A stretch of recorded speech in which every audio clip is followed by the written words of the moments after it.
been an absolute huge Scream fan. I absolutely love Wes Craven as a director, and the writing of the first Scream really brought out a lot of shit for horror films that not many people expected was capable to be had in horror. And that was in the late 90s, and now years, decades later, they're remastering all of the Screams into 4K. And luckily, I was able to get my hands on Scream 3 in 4K. Now, to preface this, I love the first Scream film, but I absolutely adore the second Scream way more than the first one.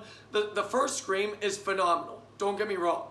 But the reason I love Scream 2 so much more than the first one is because, now, spoilers, if you've never watched any of these, don't really understand why you haven't yet, but Scream 2 basically picked up most of the plotting of the first Scream, rearranged the setting, and completely redid everything the same, but they also put a bunch of twists into the same kind of plot setup, if that makes sense. And that's why I love Scream 2 way more than the first Scream.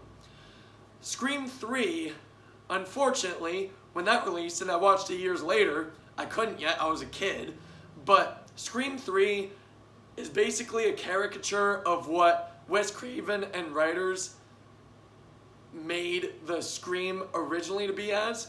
Scream 3 basically picks up in Hollywood town, and everybody wants to make money off of some way out of the whole shit that happened with Woodsboro murders and the college murders and everything.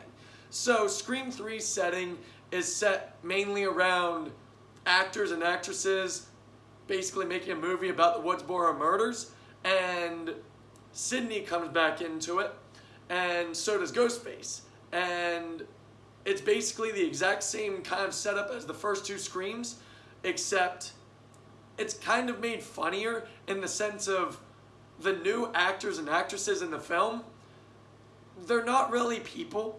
They're kind of just waiting to be dead. And that's really the biggest fault about Scream 3, is that just anything new in Scream 3 didn't really work as a whole.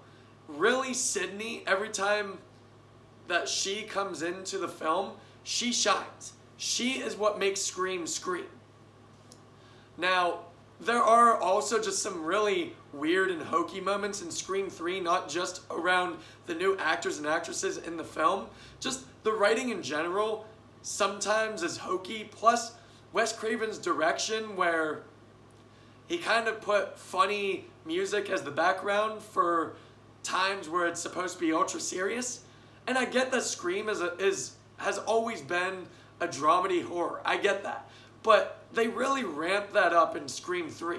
And spoilers, not to mention the end of Scream 3, where I did appreciate the twist, but the twist also is just so overblown and overdone, where it's just Roman and just his links to Sidney. Like, this is Scream 3, okay? We've already had links to Sidney.